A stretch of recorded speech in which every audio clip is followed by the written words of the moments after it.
Bienvenido a La Salud en tus manos, un programa que hacemos aquí en Popular Televisión y que también emiten nuestros amigos del grupo Cadena Media. Yo creo que una mujer que está embarazada, su mayor deseo es tener un bebé sano que crezca y se desarrolle con normalidad. Para ello, uno de los pilares fundamentales, no el único, pero sí muy importante, es la alimentación. De eso vamos a hablar en este programa y para ello contamos con los siguientes invitados. Mercedes Pascual, muchas gracias por venir, Mercedes. Muchas gracias, Juan, Tú eres por médico invitarme. especialista en endocrinología en el Hospital Morales Meseguer y profesora de la UCAM de Así endocrinología. es. Gracias. Concepción Martínez, es que es más conocida por Chitina, porque si te decimos Concepción no te conoce nadie, pero Chitina Ni yo, no me conozco ni yo, eres Juan. muy conocida en Murcia. Entonces, tú eres matrona en el Hospital Virgen de la Risaca, gracias por venir. Gracias. Eliseo Blanco, médico especialista en obstetricia y ginecología, también del Hospital Virgen de la Risaca. Muchas gracias, Eliseo, por A ti venir. por invitarme.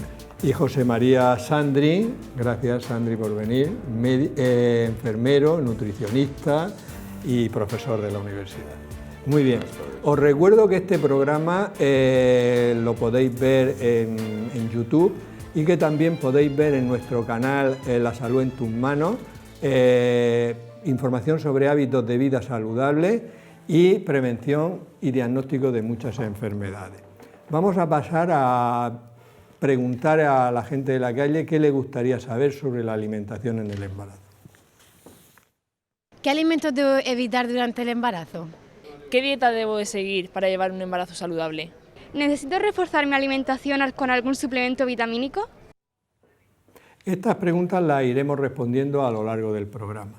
Vamos a ver, Eliseo, creo que es mejor que empecemos no ya en el embarazo, sino cuando una mujer se quiere quedar embarazada. Vamos a imaginarnos esta circunstancia y que esa mujer tenga un peso normal. ¿Qué alimentación se le recomendaría? Yo en primer lugar intentaría recomendar una alimentación adecuada tanto para el marido como la mujer, porque en la preconcepción es igual de importante tanto la alimentación en el marido como en la mujer, porque en el fondo tenemos que tener unos espermatozoides saludables y un óvulo saludable, con lo cual a los dos sí que les recomendaría una dieta mediterránea adecuada, con un peso adecuado, y de esa manera contribuiremos a que la formación del futuro bebé sea la más adecuada. O sea que el papel del padre también es importante, ¿no? Muy importante, muy claro, importante, es el 50%. ¿no? Pero me refiero porque siempre se habla de la alimentación en el embarazo y quizás se le está dando poca importancia también al papel que desarrolla el padre. Incluso si el padre fuma, luego epigenéticamente se le pasa a los bebés todas esas alteraciones que producen, ¿no? Efectivamente. ¿Y se recomienda algún suplemento nutricional en este momento que no está embarazada? En la preconcepción es básico el ácido fólico con vitamina B para que se absorba mejor. Es decir, desde que se ha recomendado el suplemento del ácido fólico desde hace ya varias décadas, sí que hemos visto nosotros en la clínica que la espina bífida que se forma, tenemos que tener claro que la médula, la columna vertebral se va a cerrar antes de que la mujer sepa embarazada, hemos disminuido el número de espina bífidas a no verlas prácticamente en el año en un hospital como el nuestro. Entonces es una de las medidas que han sido más importantes el tomar ácido fólico preconcepcional para disminuir la espina bífida y para mejorar la formación del bebé. En algún sitio he leído, por ejemplo, que toda mujer en edad fértil que tenga relaciones sexuales y no utilice métodos anticonceptivos debería estar tomando ácido fólico. ¿Eso es correcto? Es correcto, y de hecho en Estados Unidos hay píldoras anticonceptivas que ya llevan el ácido fólico incorporado. Por si acaso. Por si acaso falla.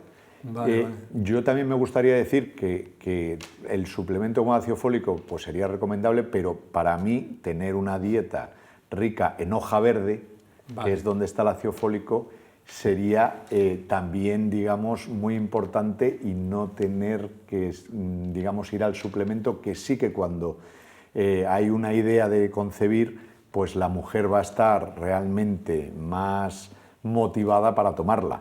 Pero si no, es muy difícil que una persona ya con 25, 30, 35 años se esté tomando ácido fólico sin buscar activamente un embarazo. Vale. Y has dicho que hay que tomarlo junto mejor con vitamina B12, ¿no? Sí. Porque se absorbe mejor. Efectivamente. Vale. Chitina, la misma pregunta, pero si la mujer quiere quedarse embarazada, pero tiene sobrepeso u obesidad, ¿qué le recomendaríamos en esos meses anteriores a la gestación? Y al padre igual. Al padre igual, sí, me gusta que lo dijera José Eliseo, porque yo voy a aprovechar para meter la cuña aquí de los 1000 primeros días. Los primeros 1000 días de vida de ese bebé, que empieza en el momento que se queda embarazado, empieza antes, empieza en la preconcepción. Entonces, lo más importante es que aconsejemos a las parejas que cuando estén pensando en ser padres, que vayan a una consulta de preconcepción, que la lleva la matrona o que la puede llevar un ginecólogo, pero que ahí vamos a empezar a darle, sobre todo, consejos de vida saludable. Y lo primero que yo le diría a una mujer con obesidad sería hablarle de los riesgos que conlleva esa obesidad para ella y para su futuro bebé. Y que, como tú muy bien has dicho, si empezamos a tener hábitos saludables, en la epigenética vamos a modificar ese componente genético con esa tendencia y con lo cual también mejoraremos en la futura vida de ese bebé. ¿Qué haría yo? Recomendarle que empezara a hacer una dieta para conseguir un normopeso, su normopeso. Si era necesario, la llevaría a un nutricionista.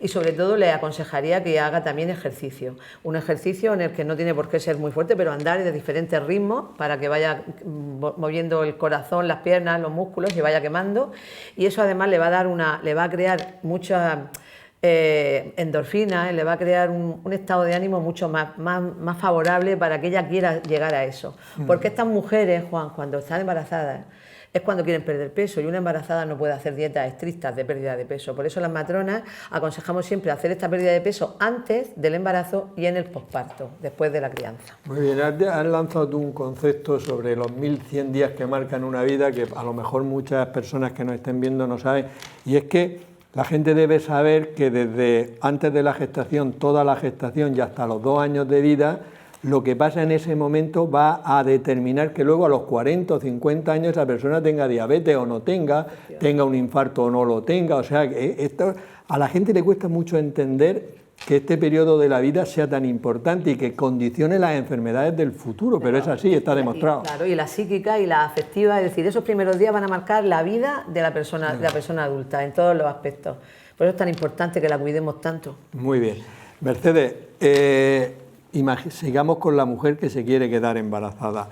¿Sería conveniente hacerle una analítica general, por ejemplo, para ver el hierro que tiene, incluso a veces las hormonas tiroideas? ¿Cómo ves tú eso como endocrina?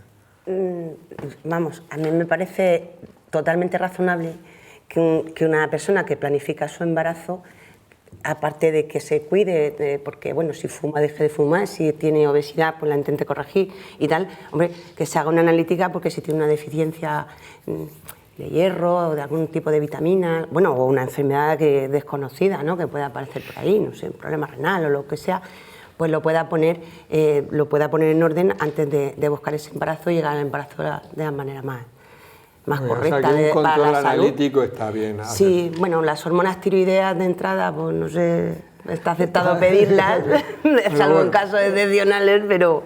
La dejamos para el primer No sembremos el pánico. No sembremos el pánico. Vamos a ver, Sandri, ya nos situamos en una mujer que tiene un peso normal y se ha quedado embarazada. ¿Qué peso debe de ganar? Digo de peso normal porque cuando están obesas o tienen peso bajo es distinto. En una mujer con un peso normal, se queda embarazada, ¿cuánto peso debe ganar en el embarazo? Y dínoslo por trimestres, por favor. Bueno, vamos a ver. Lo primero que a lo mejor habrá que definir es qué es peso normal, porque a veces queda así un poco ambiguo decir peso normal, qué es peso normal. Pero digamos que nosotros lo medimos en base a lo que llamamos el índice de masa corporal, que es el peso partido por la talla al cuadrado en metros, y eso nos da una definición. Entonces digamos que el peso normal estaría, haciendo esa división, entre 18,5 y 24,9. Entonces entramos ahí en ese peso normal, y ahí pues bueno, pues fundamentalmente entre el segundo y el tercer trimestre se valora que se deben de subir aproximadamente entre 350 y 500 gramos por semana, ¿vale? Lo cual nos llevaría a que en ese peso normal el máximo de peso o el peso que se debería de aumentar sería entre 11,5 kilos y 16 kilos. No son muchos 16 kilos, pregunto. Para digamos, el peso es normal, un rango, es un rango entre 11, es que como hay una tendencia a ganar de más... Entre 350 y 500 también hay diferencias muy importantes, obviamente, ¿no? Pero bueno, probablemente en el segundo semestre sería mejor los 350 gramos y probablemente en el 500, en el que el desarrollo del feto es muy superior, pues podríamos llegar incluso a alcanzar 500 gramos por semana. Muy bien. Tenemos una sección que se llama Palabras de Médico. Juan Carlos Ferre, nuestro profesor de latín y griego, y Mariluz Soler, nuestra estudiante de Derecho, nos van a decir de dónde vienen las palabras embarazo, encinta, obstetricia y endocrino. Como son dos, hoy se han subido de tono. Ya sabemos que mantener una buena alimentación es fundamental para la salud, pero muy especialmente en momentos puntuales de la vida, como puede ser el embarazo. Por esto, el programa de hoy tratará sobre la alimentación de mujeres embarazadas. ¿Y qué te parece si empezamos con la palabra embarazo? Pues ya sabes que casi todas las palabras en la medicina proceden del latín o del griego, cuna de nuestra cultura. Pero en este caso, embarazo procede del portugués, de embarazar, que es echar el lazo, liar a alguien en problemas. Benditos problemas siempre que sean estos de los niños, ¿verdad? Con ese sentido de liar en problemas, a nosotros nos ha quedado la expresión estar en una situación embarazosa. Aunque también tenemos otras formas de referirnos al estar embarazada, ¿no? Por ejemplo, encontramos en textos bíblicos estar encinta. Bueno, en textos bíblicos y más reciente, pues podemos oír a la gente mayor, a la gente así un poco mayor, a mi abuela o eso, decir, la fulanica se ha quedado encinta, y viene del latín inquinctus, que es el prefijo in, que indica negación o imposibilidad, más cinctus, que dará cincho, que es sinónimo de cinturón, es decir, la imposibilidad de llevar un cinturón porque el vientre se está hinchando. Y se hincha ese vientre porque dentro está creciendo el embrión. Es una palabra de origen griego compuesta por el prefijo em, que significa dentro, como el latino in, y brio, que es brotar, es decir, que dentro está brotando vida. Y está muy relacionada con el feto, que curiosamente tiene significados distintos en latín y en castellano. En latín, feto hacía referencia a la cría una vez nacida, mientras que nosotros lo tenemos antes de que nazca. Una cuestión de tiempo. Y por ejemplo, ¿qué podemos decir del término placenta, que ahora está tan de moda también para tratamientos de belleza? Pues es un término que viene también del latín. Los romanos llamaban placenta a un pan redondo que daban en ofrenda como alimento a los dioses. Es decir, es un alimento divino. Lo que tenemos ahí dentro ya se está alimentando de algo que consideraban divino los romanos. Y por ejemplo, la ginecología, esta rama de estudio de la mujer, también tiene un origen griego, ¿verdad? Es una palabra más común, todo el mundo conoce qué es la ginecología, pero lo que a lo mejor no saben es que gineikos en griego significa mujer. Ginecología es la ciencia que trata a la mujer. Hay otro término más técnico que es obstetricia, que también hace referencia a la mujer. En Roma, la obstetrix era la que se ponía delante de la parturienta para ayudarle a coger a que nazca la criaturica. Es la matrona. Exacto. Y relacionado tenemos el tocólogo, que así de escuchar parece que tiene algo que ver con tocar, pero realmente no es esto, ¿no? No, bueno, tocar toca porque es el médico y tiene que auscultar, ¿no? Pero viene del griego tokos, que significa parto. Luego tocólogo es el médico del parto. Y ya que estamos hablando de un programa de alimentación en el embarazo, ¿por qué no hablar del endocrino y el endocrinólogo? El endocrino es el sistema que tenemos dentro, endon, en griego significa dentro, y crino, separar. Es el sistema que tenemos dentro que separa los nutrientes. Y el endocrinólogo sería el especialista. Cuando uno se pone a dieta, pues acude a su endocrinólogo. Lo que pasa es que por economía del lenguaje, nosotros solemos decir, voy a mi endocrino, y le quitamos una parte final.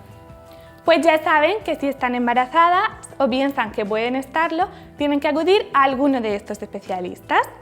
Palabras de médicos. Eliseo, una mujer que tiene un bajo peso cuando se queda embarazada, que ya Sandri nos ha dicho con un índice de masa corporal menor de 18,5, ¿cuánto peso debería de ganar en el embarazo? Y también por trimestre, si puede.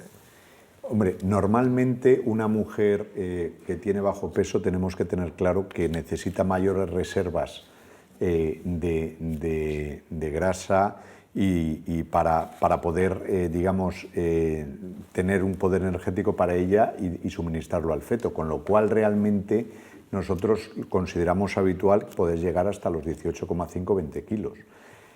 ¿Cómo sería esa distribución? Pues normalmente el primer trimestre, es decir, nosotros siempre consideramos hasta las 24 o 25 semanas la fase de ganancia de peso para luego poder pasarla al feto cuando crece más, como ha dicho antes él. Entonces, el primer trimestre, en vez de 2 kilos, hasta la 20 semana que consideramos 2 kilos en la que tiene normopeso, pues debería ganar unos 4 kilos.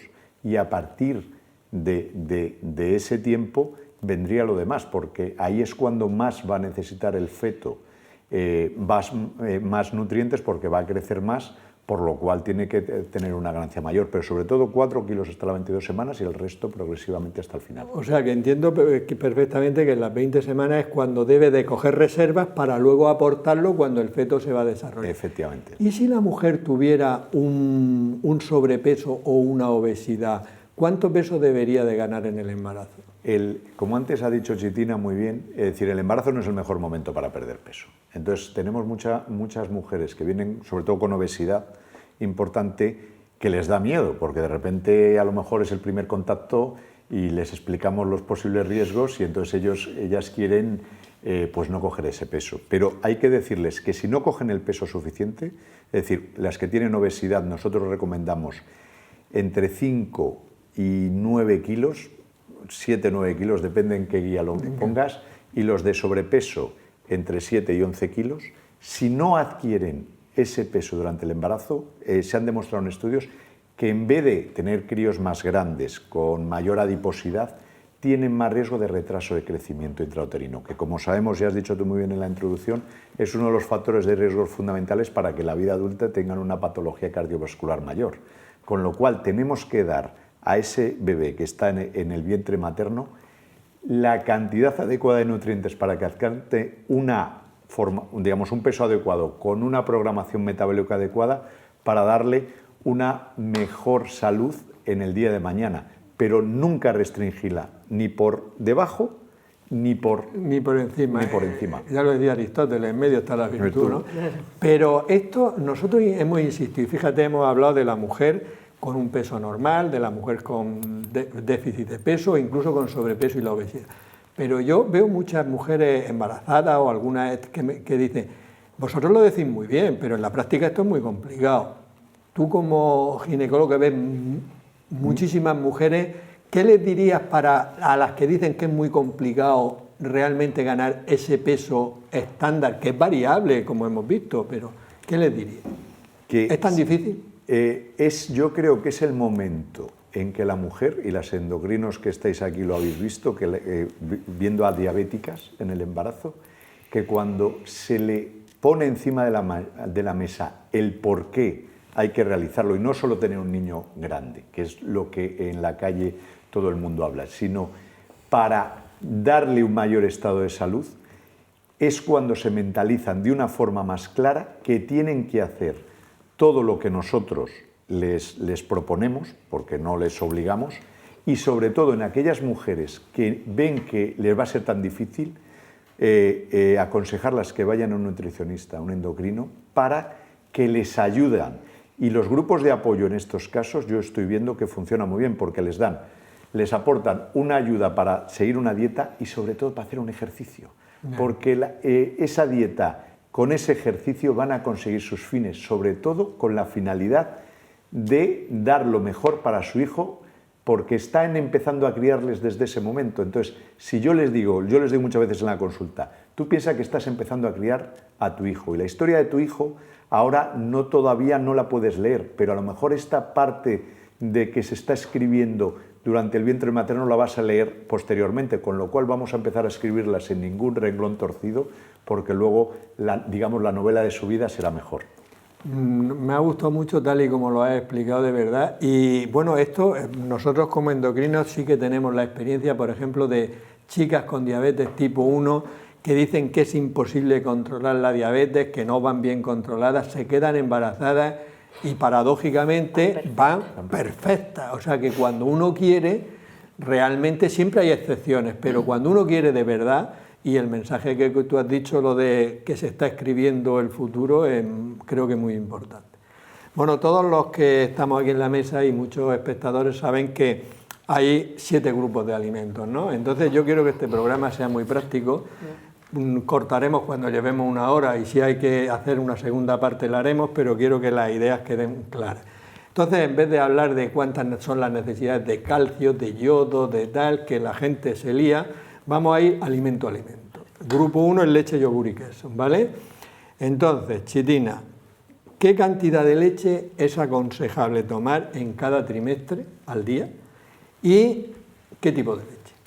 Pues mira, la leche o sus derivados, porque claro, a las mujeres muchas veces no les gusta la leche. Luego hablaremos del yogur y del queso. Sí, y del queso, sí, pero que nosotros lo que le aconsejamos siempre a las mujeres es que tienen que tomar la leche porque aporta pues, muchas cosas como el agua, las proteínas que lleva, las vitaminas, los antioxidantes, todo eso. ¿Qué tienen que tomar las mujeres? Pues de 3 a 4 raciones de leche al día, que puede ser un vaso de 200 centímetros de leche o eso cambiarlo por un yogur o cambiarlo por queso fresco entre 60 y 100 gramos o de queso curado, que a la gente a lo mejor le gusta más, unos 40 gramos, 30-40 gramos. Con eso al día tienen bastante. Eso a lo largo de toda la gestación. De toda la gestación. Vale. Y Mercedes, ¿qué nos aporta la leche? Chitina ha dicho algo, pero profundiza un poco como para recomendar su consumo diario, insistiendo que pertenece a un grupo de yogur o queso que hablaremos. Sí, bueno, a quien le guste más la leche que el yogur, por ejemplo yo. Yo me bebo 5 vasos de leche antes que 2 yogures. Pues no sé. Tú no estás embarazada, ¿no? Bueno, pero me los bebo sin embarazo, fíjate con el embarazo. Bueno, esos temas, que endocrina avanza. Bueno, en fin, la leche es un alimento muy importante, bueno, los lácteos en general, pero vamos a hablar de la leche en el embarazo porque aporta, bueno, ya ha apuntado Chitina, proteínas de alta calidad, de alto valor biológico, que es la caseína, y además nos aporta también vitaminas y minerales muy importantes, como son la vitamina D, el calcio, bueno, la vitamina D, la vitamina A, ácido fólico también, vitamina B12, todo eso es muy importante para el desarrollo del niño, del futuro bebé. Y lo que sí quería apuntar es que nunca, quizás esto me he salido un poco, pero como no he visto que esta pregunta estaba... Quiero puntualizar que la leche, por favor, siempre sea pasteurizada. Bueno, por supuesto, sí, pero que lo vean escrito. Sí. Que no se les ocurra tomar un queso fresco que han visto por ahí y todo eso. Vale. Y si es posible, pues desnatada. Muy bien. Tenga menos colesterol. Bueno, el desnatado tal también dependerá del peso que esté ganando la... Bueno, si desnatado es porque tenga menos grasa saturada. Ya, pero que digo yo que si tiene un bajo peso, tiene un peso normal, también, bueno, forma parte de la alimentación. Bueno, en general, quizás se aconseje que tengan menos y que aporten porque generalmente van pasadas de peso. Vamos a ver, Sandri, ¿podemos cambiar la leche por yogur, que incluso es más saludable, y un vaso de leche, unos 250 centímetros cúbicos, a cuántos yogures equivale? Equivale, y qué tipo de yogur? Porque yogures, si vas a comprar yogur, te puedes volver mona. Bueno. Así que bueno, no hace falta que seas breve, ¿eh? No hace falta que sea breve, pero vale, tampoco te lo agradezco mucho. Bueno, aquí probablemente han habido varias opiniones y quizás la mía pues difiera un poquito en las opiniones de las cosas que habéis dicho. Independientemente de las raciones de lácteos, que eso es una realidad que todos tenemos que tener mínimo 3 raciones diarias de lácteos. La leche contiene un carbohidrato que se llama la lactosa, ¿vale? La lactosa es un disacárido que hay que descomponer en 2 moléculas, en 2 monosacáridos. Y para eso hace falta una cosa que se llama una enzima que se llama lactasa, que está en el intestino delgado. Vale. Todos hemos oído hablar en un momento determinado que hay intolerancias a la leche, ¿vale? ¿Por qué? Pues porque tenemos un déficit de esa enzima que tiene que hidrolizar esa lactosa. Vale. Eso a veces incluso pueden haber intolerancias transitorias. No necesariamente se tiene que ser un intolerante para siempre, sino que hay intolerancias transitorias pues, por 1000 circunstancias. A veces en el embarazo esa intolerancia puede encontrarse. Entonces, el yogur, en su elaboración, para alcanzar esa consistencia que tiene que fermentar. Y en la fermentación se produce la beta-lactasa. ¿Eso qué quiere decir? Que de alguna forma el yogur lleva implícito ese enzima que de alguna forma ayudaría a la hidrólisis y por tanto ya viene previamente hidrolizado. Eso implica que tiene mejor digestibilidad y por tanto también mejor absorción. Es decir, que si tengo que definir qué es lo mejor, pues en el caso de que haya la más mínima intolerancia, yo aconsejaría incluso el yogur antes que la leche, puesto que su absorción y su digestibilidad está muy aumentada. Aparte de todo eso, como tú muy bien has dicho, en el comercio encontramos miles de fórmulas de yogur. Hombre, el edulcorado yo no lo aconsejaría en ningún caso, es obvio, es decir, el que ya viene azucarado yo no lo aconsejaría en ningún caso, puesto que yo aconsejaría quizás el yogur natural. Si quieren tomarlo con frutas tampoco es tan grave, es decir, que no tiene el porqué de no comerlo. Pero con fruta que le echen ellos. Con fruta que le echen ellos, vale, evidentemente. No, con fruta, con fruta que le echen ellos. Es decir, para mí el yogur natural, y además el yogur tiene otra particularidad, y es que el yogur de por sí es lo que se llama un prebiótico, pero nosotros le podemos adicionar probióticos, es decir, que en un momento determinado vienen con bifidus activo, con lo cual mejoraríamos incluso la mucosa intestinal. Entonces, ¿qué aconsejaría yo? Pues probablemente el yogur tiene mayor digestibilidad, si podemos tomarlo con bifidus activo lo tomaría. Yo aconsejaría probablemente el yogur semidesnatado, no totalmente desnatado. Estamos hablando de una mujer en peso normal. Yo aconsejaría el semidesnatado, ¿de acuerdo? Y 2 yogures por un vaso de leche. Muy bien, me ha quedado claro. Has dejado claro que el yogur es un alimento probiótico. Claro, el yogur claro. es un alimento probiótico. ¿Vale? Claro. Eliseo, siguiendo, hoy para mí el programa es muy fácil, es pom, pom, pom. A ver, queso, pero el queso tiene miga, ¿eh? Si es aconsejable, ¿qué tipos de queso se deben tomar? ¿Qué cuidado tenemos que tener con la sal? Y por lo que decía Mercedes, ¿qué quesos no se deben de tomar? Porque aquí hablamos El queso es uno de los alimentos, digamos, que la embarazada tiene que tener más cuidado en el embarazo. Es decir, lo primero, como ha dicho bien Mercedes, hay que tomar queso con leche pasteurizada. Esa es la primera norma fundamental que toda embarazada tiene que mirar cuando va a tener que comprar un queso. Es decir, ahora está muy de moda que los quesos de leche cruda, de leche no fermentada, están muy de moda por sus características, sus sabores, tal. En el embarazo, experimentos ninguno con el queso. Es decir, todos con leche pasteurizada. ¿Por qué?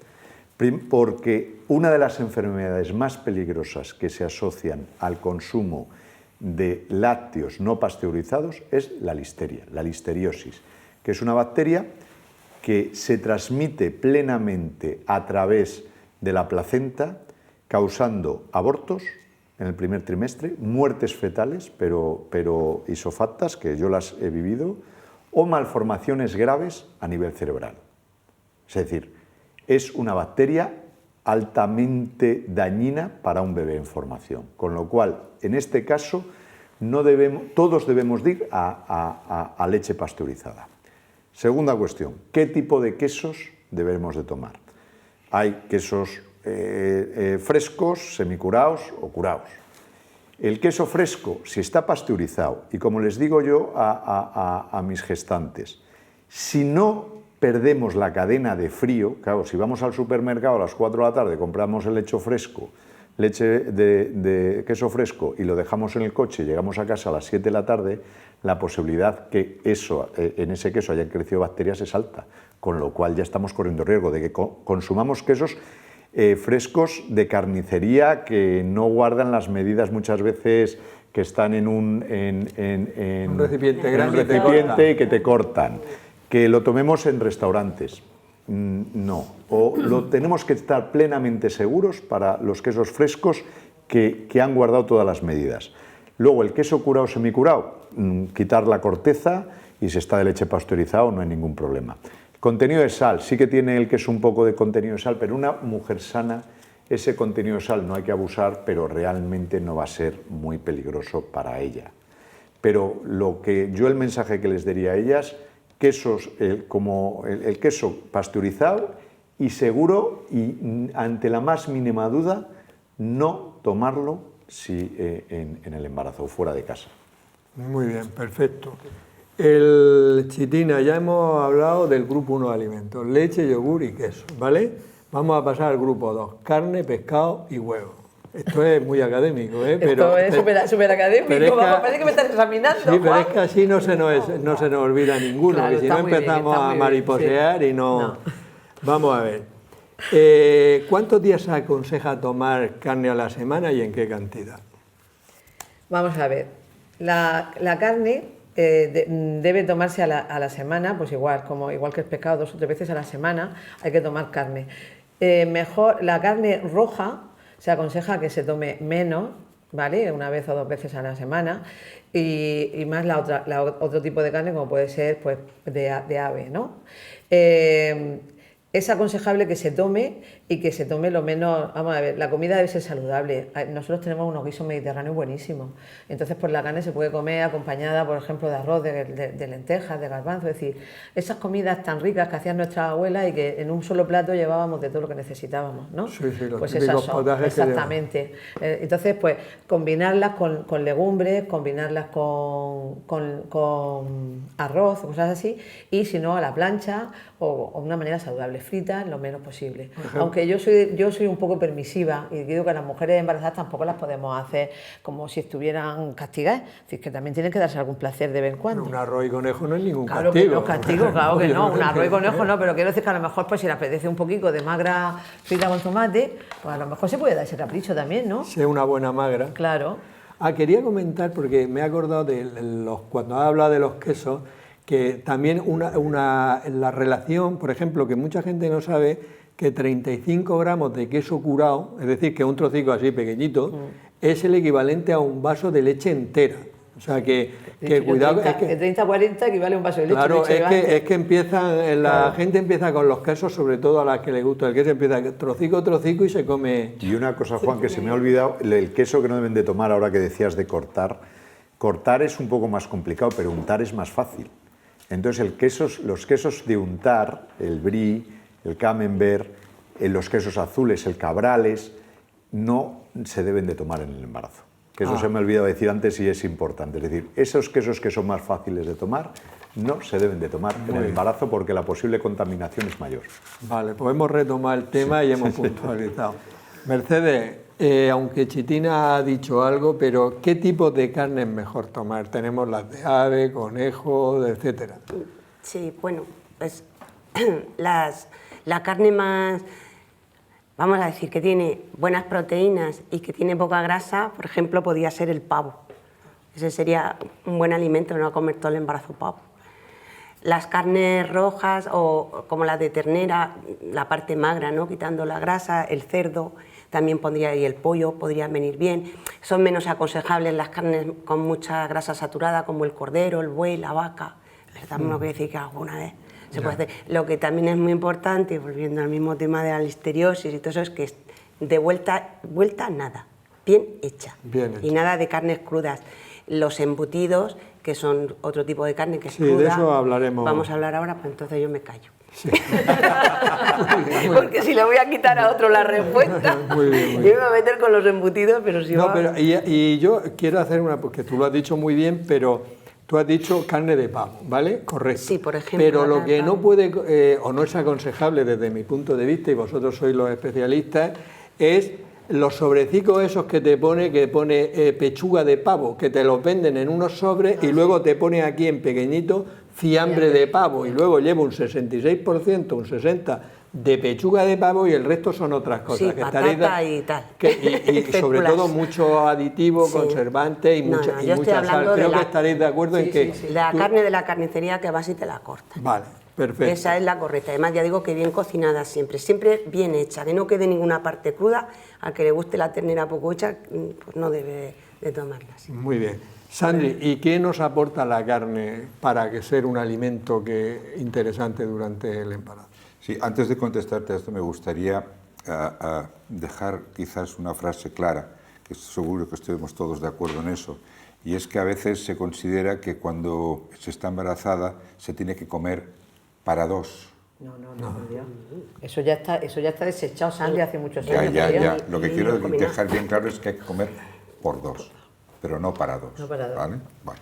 Independientemente de todo esto, ¿qué nos aporta la carne? A ver, fundamentalmente hay una cosa que es importante y es que tenemos que tener en consideración que para un buen desarrollo fetal, ¿vale? Sobre todo a nivel muscular, necesitamos un aporte importante de proteínas, y además proteínas que nosotros denominamos de alto valor biológico, es decir, proteínas enteras y muy consistentes. En condiciones de normalidad, digamos que deberíamos de tomar lo que nosotros llamamos 0,8 gramos por kilogramo de peso día. Vale, pues en el embarazo hay que tomar, sobre todo en el segundo y tercer trimestre, entre 1 y 1,5 gramos por kilogramo de peso día. Es decir, que tenemos que aumentar esas proteínas y además, a ser posible, de alto valor biológico. La carne nos proporciona, entre otras cosas, esa proteína de alto valor biológico. Sí que es verdad que habéis comentado que no es conveniente tomar carnes rojas. Sin embargo, no es menos cierto que la carne roja nos proporciona hierro hemo. Es decir, el hierro hemo es el hierro que mayor cantidad absorbemos. Es decir, siempre que llamamos... no todo lo que comemos lo absorbemos, es lo que se llama la biodisponibilidad, ¿no? Entonces, el hierro hemo está muy biodisponible y, por tanto, se absorbe prácticamente todo el que se toma. Y eso está en las carnes rojas. Por tanto, independientemente de lo que muy bien ella ha dicho... Sandri, yo he defendido la ternera, que para eso es que abulense.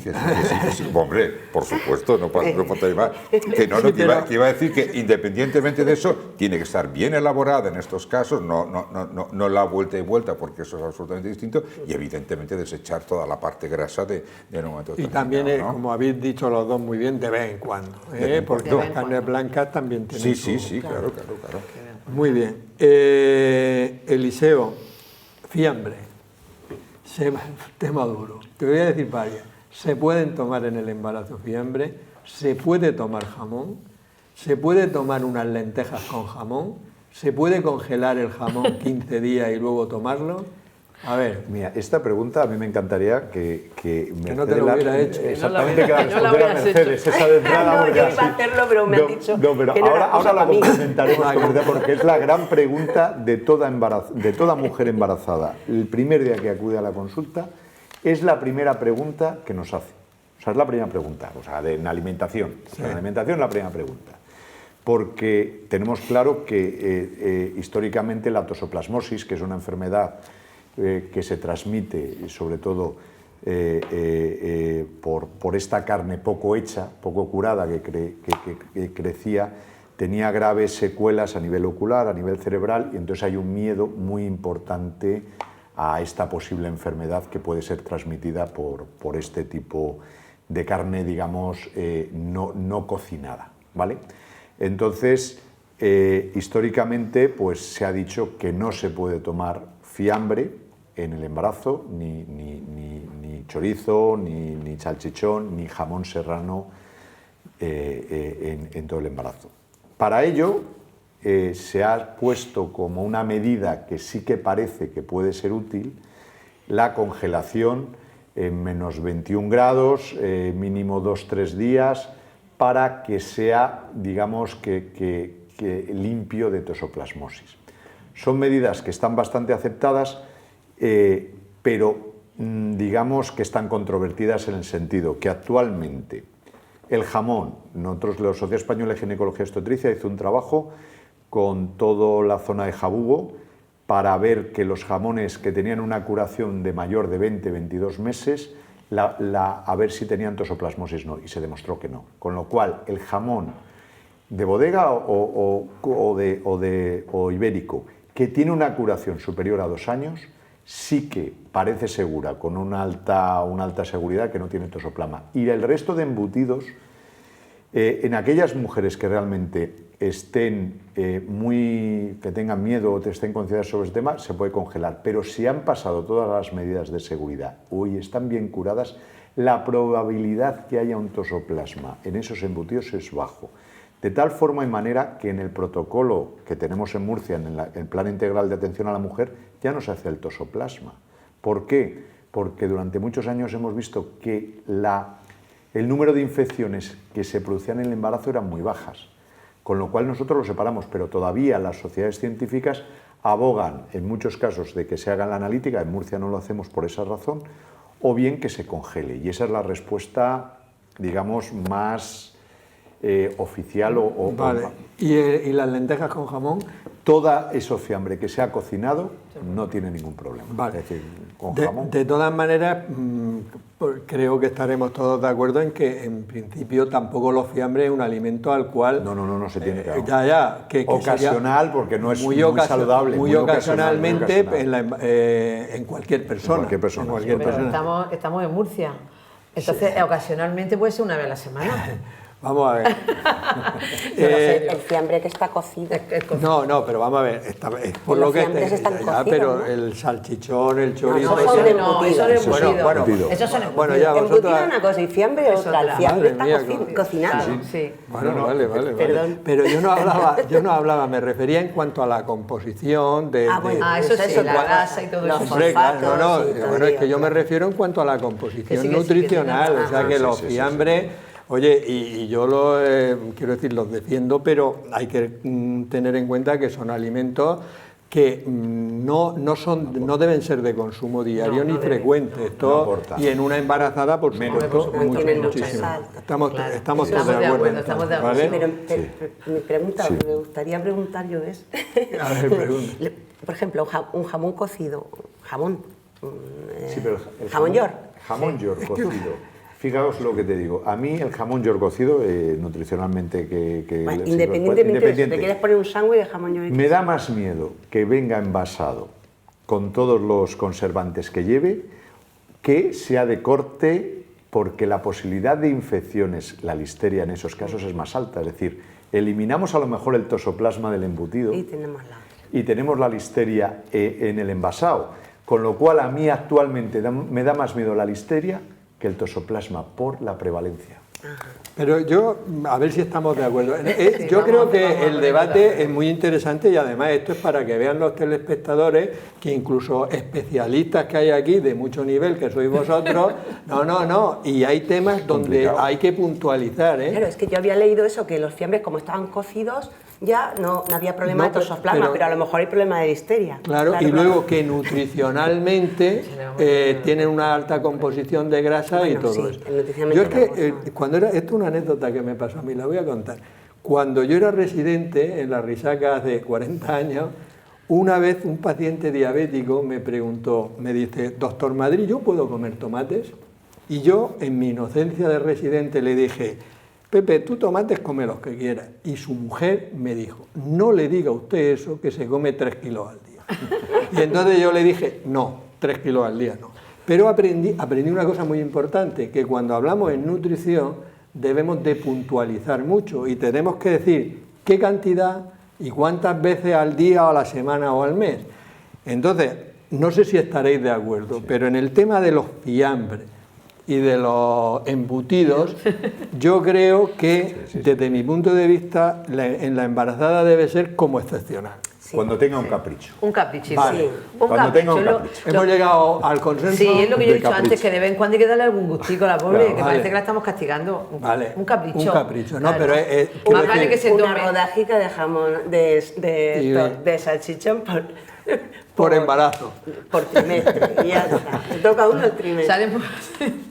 Vamos a pasarnos. Bueno, yo creo que el tema ha quedado totalmente claro y puntualizado. Sí. Vamos a... Carne, pescado. Ahora me toca el pescado. Pescado. ¿Cuántos días se aconseja comer pescado a la semana y en qué cantidad? Pues mira, se aconseja tomar pescado a la semana 2 o 3 veces a la semana y se aconseja que por lo menos una de ellas sea pescado azul, porque el pescado azul nos aporta, no sé si alguno lo dirá después, supongo que Mercedes, que es la especialista, pues aporta los omegas y muchas cosas que va a decir Mercedes ahora después, que son muy importantes, ¿no? Y pueden tomar también, por ejemplo, pues pueden tomar atún de lata. Pues, sí, eso también lo preguntaré después. Ah, ¿eso la dejamos para después? Sí. Vale, pues sí, 2 o 3 veces a la semana y una de ellas por lo menos que sea de pescado azul y si puede ser, pues que no sea pescado grande, que sea sardina, boquerón, arenque, cositas pequeñas. Muy bien. Que es más saludable. Eso, Mercedes. Es más saludable. ¿Qué tipo de pescado es aconsejable tomar y cuál no se debe tomar? Ajá. Ya está. Pues sigo así como con los puntos supresivos de Chitina, que es más saludable el pescado pequeño, bueno, pues porque el pescado está bien, tiene proteínas, tiene omega 3, no es muy calórico, ¿no? Para una persona a lo mejor va pasándose de peso, pero contiene mercurio. Y el mercurio atraviesa la placenta y puede afectar al desarrollo cognitivo del bebé. Entonces, bueno, eso no quiere decir que no se pueda comer pescado. Una mujer que no está embarazada, pues a lo mejor no hay ningún problema que coma más pescado. Pero en el embarazo tenemos que tenerlo en cuenta. Y como ha dicho Chitina, los pescados grandes son justamente los que tienen más mercurio, porque se comen a peces los pescados. Bueno, los peces más grandes son los que tienen más porque se comen a peces más pequeños que contienen mercurio y van acumulando. Debemos comer entonces más bien pescados pequeños, la sardina, el boquerón, también pescadilla, por ejemplo, salmón, la merluza, ¿no? ¿Salmón? El salmón, que es un pescado grande, sin embargo está dentro del grupo de los... Sí, que se puede tomar. Sí, salmón se puede tomar, ahumado no, fresco. Fresco, ¿vale? Sí. Los ahumados teníamos otro problema. Y pescados menos recomendables, pues podrían ser, por ejemplo, el mero, la caballa también, el tiburón, el pez de espada, el emperador, que come también la gente, esos serían menos recomendables. Los mejillones tampoco. La caballa no es muy grande, ¿no? Sí, pero está dentro de los que acumulan mercurio. O sea que... Los mejillones, ¿no? Mejillones tienen mucho mercurio. Sin embargo, las almejas tienen muy poco. Mucho hierro, ¿no? Tienen pero muy creo poco. Que y las vieiras también tienen mucho mercurio. La caballa sí se puede tomar, ¿no? Sí. La caballa la tenía yo como los que tenían mucho mercurio. Yo la tengo como los buenos. Nosotros le tenemos como pescado azul recomendable. Recomendable, en el embarazo. En el embarazo, salmón. Pues entonces tengo la fuente equivocada, pero bueno, me agradezco que lo corrija. No igual que el salmón es muy recomendable, pero te la aconsejan más el salvaje que de criadero, de piscifactoría, pues por la alimentación. Claro, los salvajes siempre tienen más mercurio. Claro, por eso se pide de eso. Sí, pero la caballa y el bonito están entre los que se pueden. Hombre, yo tenía un listado, pero es que no me lo he podido aprender entero. Pero yo si quiero otro día vengo. La caballa, de hecho, las latas de caballa y todo eso es... Bueno, pues a lo mejor me estoy confundiendo, puede ser, que lo que sí también leí que el atún rojo. Sí, ese exactamente. Ese atún de filetes, ese tan bueno. Ese grande. Ese no, y que el mejor atún era el atún claro, ¿no? Claro. Sandris, ¿qué nos aporta el pescado para que sea tan importante? Porque el consumo de pescado sí que me ha quedado algo por decir ahora mismo de todo lo que habéis hablado. No, queda mucho por hablar del pescado. Bueno. Sí, bueno, pero vamos a ver. Bueno, fundamentalmente, volvemos a lo mismo de antes, es decir, proteínas de alto valor biológico, ¿vale? Es un alimento no graso o poco graso. La grasa que pueda contener, que es el pescado azul, nos aporta omega 3, ¿vale? Con lo cual pues es incluso una recomendación la ingesta de omega 3 dentro de la alimentación. Sí que es verdad que también hay que tener unos límites, es decir, no hay que comer omega 3 de una forma desmesurada, sino que se aconseja, como muy bien ha dicho Chitina, pues si tú dices 3 veces pescado a la semana, pues 2 veces pescado blanco y 1 vez pescado azul, ¿vale? Para tener la compensación. Evidentemente tiene su fósforo, con lo cual es muy importante también su aporte. Y fundamentalmente yo considero que es proteína de alto valor biológico, poco graso, y en aquel grasa que podemos tener, pues nos la aporta una omega 3, que es una grasa muy interesante desde un punto de vista de salud. A ver, el yodo. Es que el yodo hay mucha controversia, ¿vale? En cuanto al aporte de yodo... Pues no le demos mucha controversia, no liemos mucho. A ver. El yodo tiene mucha controversia en el sentido de que, vamos a ver, normalmente puede haber incluso exceso de yodo, ¿no? Es decir, hay alimentos, pero bueno, evidentemente el pescado aporta yodo y el yodo es necesario durante el embarazo, incluso en algunas ocasiones es necesaria la suplementación, siempre y cuando pues la monitorización así nos lo exija, porque siempre que tengamos que aportar una suplementación de algo es porque la embarazada está monitorizada y así nos lo indica, tampoco hay que, porque el yodo también puede ser en exceso, con lo cual tampoco es conveniente pasarnos en un momento determinado. Pero de hecho, no sé si la guía ginecológica aconsejan tomar sal yodada, ¿no? Sí, sal yodada, y los complementos hasta se aconseja, porque el tiroides del bebé hasta aproximadamente 19-20 semanas ya es autónomo.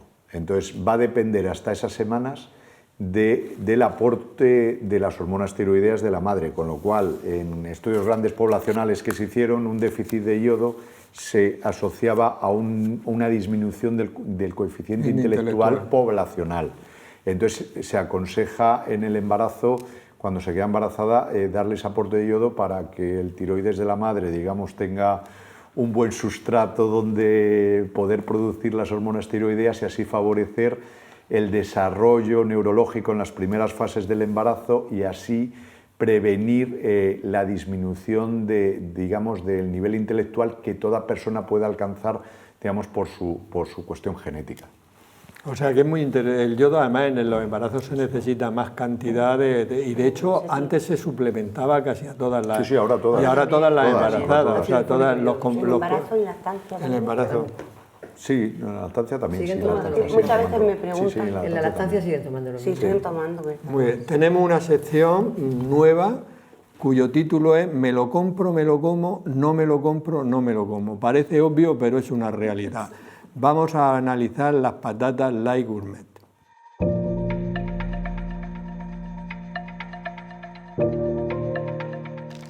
Patatas fritas Lay's Gourmet. ¿Me las compro y me las como o no me las compro y no me las como? Dime los ingredientes y podemos avanzar un poco. Pues en este caso hay pocos ingredientes. Son patatas, aceite de girasol y sal. Bueno, vamos a ver, depende de la cantidad de sal que lleve y tal, pero vamos, los ingredientes en principio no son los mejores del mundo, pero no son malos. Vamos a ver la información nutricional. Calorías por 100 gramos. Tiene 520 calorías por 100 gramos. Eso ya es un alimento muy hipercalórico. Mucha gente se pregunta por qué tienen tantas calorías, y es que al ir cortadas tan finas, cuando las fríes, absorben mucho aceite. Si tú haces patatas fritas en tu casa y las haces tradicionales, más alargadas y más gruesas, 100 gramos de esas patatas fritas hechas en tu casa tendrían unas 250 calorías, porque absorben menos aceite. Menos de la mitad. Sí, menos de la mitad. O sea que esto es un alimento muy hipercalórico. ¿Grasas cuántas tiene? Grasas tiene 30,8 gramos, de las cuales son saturadas 2,7 gramos. Lo que te decía, como son muy finas, al freírlas absorben mucho aceite, por eso tienen una cantidad de grasa elevada y por eso son tan hipercalóricas. Y otro detalle importante sería el tema de la sal. ¿Cuánto sal lleva? Lleva 0,9 gramos. Bueno, no es mucha sal. Un alimento se considera que lleva demasiada sal cuando tiene más de 1250 miligramos y esta tiene unos 950 miligramos, has dicho, ¿no? Entonces es un alimento que no lleva mucha sal. Vamos a ver, yo le pondría la pega de que es un alimento muy calórico, ¿vale? Y entonces empezamos ahí a comer patatas y cuando te das cuenta te has comido 50 gramos. Sí. Y claro, te comes 50 gramos y te has comido 260 calorías. Y entonces eso antes de comer en un aperitivo más la bebida es un alimento hipercalórico. En fin, no podría decir más cosas. Bueno, no es de los peores, pero ¿tendremos alguna alternativa saludable? Hombre, hay alternativas mucho menos calóricas e incluso desde el punto de vista nutricional también más saludables. Por ejemplo, unos berberechos al natural, por ejemplo, unos mejillones, bien sean al natural o bien sean en escabeche, un pulpo, en fin, son alternativas. Una cosa que ahora los jóvenes tomáis, el hummus con zanahoria, ¿vale? Eso en honor a ti, o también el guacamole en una tosta pequeñita, pues son alimentos en conjunto bastante más saludables que estos, pero excepcionalmente alguna vez, de vez en cuando, muy de vez en cuando se la puede comprar y se la puede comer. Venga, pues tomamos nota también. Bueno, vamos a continuar con el pescado, Eliseo. Vamos a ver, latas de atún blanco. ¿Se pueden comer cuántas a la semana? De hecho, es otra de las preguntas porque hay una controversia, mucha gente lo que hablaban mezclaba el atún rojo con el atún tuna fish o el atún blanco. El atún blanco es más pequeño y se puede tomar y de hecho se han hecho estudios que como está recién pescado y se mete en lata y está conservado, tiene concentración de omega 3 más que el pescado, digamos, comprado en la pescadería, con lo cual es aconsejable tomarlo 2 latas máximo a la semana. 2 latas a la semana. ¿Salmón ahumado? El salmón ahumado, el salmón es bueno. El ahumado es con humo, se ha hecho su conservación con humo, con lo cual tiene múltiples partículas que tampoco se aconseja por la forma de conservación, porque el salmón es bueno, pero la forma de conservación no es adecuada. O sea que en principio no se lo recomienda. ¿Y el sushi? El sushi, ¿hecho dónde? Esa es la gran pregunta. Me has pillado. ¿Hay hecho dónde? Porque no es lo mismo el sushi que te puedes hacer en tu casa, con todo el pescado congelado, con todas las medidas de seguridad, que lo puedes tomar tranquilamente, que vayas a los restaurantes que normalmente tienen la obligación de congelarlo. Y tienen la obligación, pero ante la duda, como decía lo del queso, si no está totalmente seguro y es de confianza, mejor no. ¿Y el surimi? El surimi. Todo el tipo de pescado que ya sabes que lo hacen con lo que está pegado a la... Claro. Ahí antes los palitos de cangrejo. Claro, estábamos hablando Sandri y yo con eso, que eso es mejor Sandri que te lo comente, porque él lo ha charlado más, porque el tema de las algas que llevan dentro, con lo que se hace, ya está muy controvertido, porque no solo es el pescado, es las algas con las que están rodeadas, que sí que pueden tener más sustancias tóxicas, porque las algas, la filtración, y entonces ya no son tan seguras. Es no solo el pescado en sí mismo, sino todo lo que le rodea. Vale. O sea que el surimi, bueno, tampoco es un alimento, hay que decirlo claro, que tampoco es un alimento para tomar con frecuencia, pero aunque una mujer no esté embarazada, o sea que es como un adorno a la ensalada los domingos o al mes. Sí, el único problema, que es lo que estábamos hablando antes, que esas algas, ¿vale?, en algunas ocasiones pueden contener grandes cantidades de arsénico. Y entonces, en ese sentido, pues hay que... Ahora, es lo de siempre, es decir, esto es como todo. Hemos estado hablando antes del jamón serrano. Bueno, pues si hay que comer un día jamón serrano no pasa nada. Bueno, pues un día se come un surimi tampoco le va a pasar absolutamente nada. Vale. Es decir, que no se trata tampoco de decir absolutamente prohibido, porque es que yo pienso que la prohibición siempre lleva consigo aparejado, ¿verdad?, el deseo precisamente y el morbo de ir a por aquello que está prohibido, por lo cual no es cuestión de prohibirlo todo, pero lo que hay que hacer es que hay que tener en cuenta que hay que tomarlo con muchísima moderación. De todas maneras, nosotros no prohibimos nada, nosotros simplemente damos ideas para que la gente esté bien informada. Cosas que a lo mejor tienes que decir, bueno, eso no, bajo ningún concepto. Sí, pero luego cada uno es muy libre. Vamos a ver, chitina, otros pescados en conserva, sardinas, bonito, caballa, etcétera. Pues sí, se pueden tomar. Yo lo recomiendo siempre que lo tomen al natural o con aceite de oliva. Vale. Y luego que no tomen más de 140 gramos a la semana, que es lo que ha dicho él. 2 latas. Vale. ¿Y la gamba?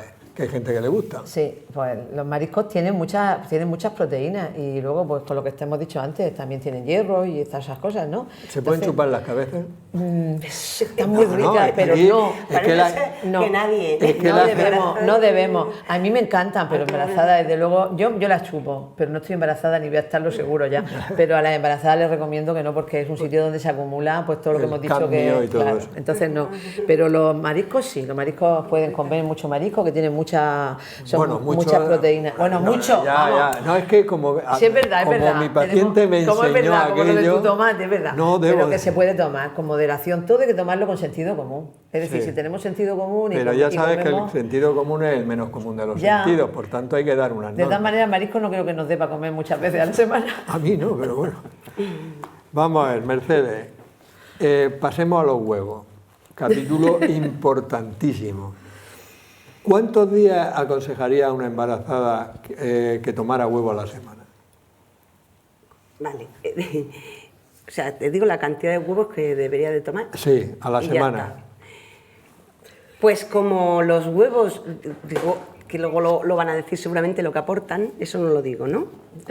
No, es que me acaban de decir que llevamos 55 minutos. Sí, es que esto da para mucho. Entonces, no vamos a empezar el tema del huevo porque es un tema largo y además es muy importante.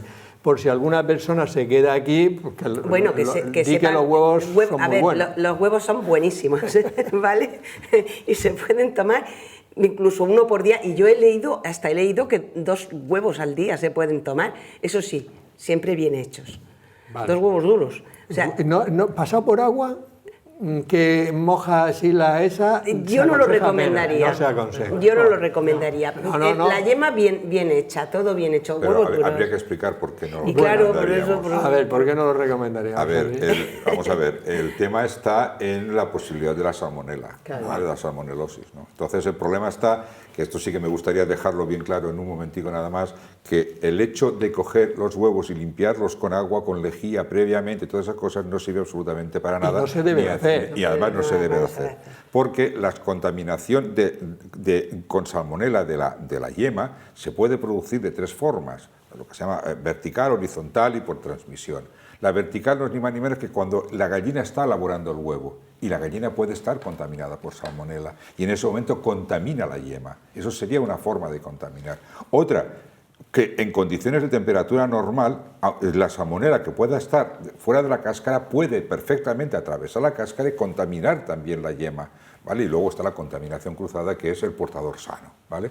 Quiero decir con eso de que nadie se fíe y que evidentemente, desde un punto de vista, digamos, de ingesta en cuanto a cómo no lo podemos comer, cocido, pochado, pasado por agua o frito, pues nos puede dar igual. Ahora, el problema está en que la yema, al no estar elaborada, puede estar contaminada y evidentemente provocar una salmonelosis. Muy bien, Santi, después de la magnífica explicación que nos has dado y el próximo programa, que vamos a empezar hablando de los huevos, lo dejamos aquí y os voy a decir en 1 minuto cada uno que resaltéis la importancia de la alimentación en el embarazo. Chitina.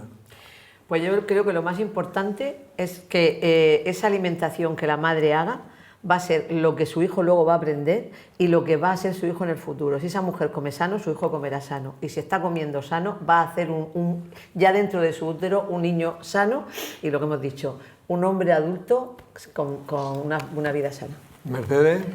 Y siguiendo el hilo de los 1100 días de Chitina, ya que ha hecho una alimentación sana durante el embarazo y ha cuidado a ese bebé, que luego esos 2 siguientes años tan importantes siga haciendo una alimentación sana e inculque esos hábitos buenos a ese bebé o a ese niño para un futuro. Muy bien. Bueno, después de, claro, cuando acabe el amamantamiento del que del amamantamiento hablaremos. Se dice que los aprendizajes más importantes en los bebés es entre los 0 y 6 meses de edad. Es cuando adquiere los primeros hábitos y adquiere las primeras costumbres y sobre todo, digamos, recibe los primeros estímulos. Si una madre tiene una buena alimentación y sigue una buena alimentación, no solamente la madre, el padre, todo lo que es el entorno familiar, ¿vale? Evidentemente eso se va a trasladar a los niños y aunque no lo consideren así, entre los 0 y 6 meses eso el niño lo percibe y será una buena forma para el futuro. Muy bien, Eliseo, y háblanos un poquito de la programación genética, que eso es muy interesante. Pues muy breve, me han dicho que corte, pero dinos algo. Yo lo único que diría es que nos estamos dando cuenta cada vez más que todas las enfermedades que padecemos en la época adulta tenemos unos periodos críticos en la formación de nuestra vida en el cual las medidas que nosotros realicemos sí que vamos a poder prevenir, digamos, muchas posibles enfermedades que pasen en el adulto. Una persona que deje de fumar a los 40 está perfecto, va a prevenir muchas cosas. Pero en el seno materno, el desviarse de unos malos hábitos dietéticos va a hacer que un bebé tenga la posibilidad de programarse todas sus funciones hacia una vida sana o programarse con una comida basura, con una programación cerebral que le tienda a ir hacia esa comida basura y esos hábitos dietéticos que le van a hacer que el resto de su vida pueda estar pagando lo que se ha pasado en ese seno materno. Muy bien, como veis, un programa eminentemente práctico que lo hemos empezado y indudablemente no hemos podido acabar, probablemente tengamos que hacer un segundo y a lo mejor un tercer programa, pero queremos dejar muy claro la importancia de la alimentación en el embarazo. Creo que hasta donde hemos llegado ha quedado lo suficientemente claro. Por mi parte nada más, despedirnos hasta la próxima semana en un nuevo programa de La Salud en tus manos. Que seáis muy felices.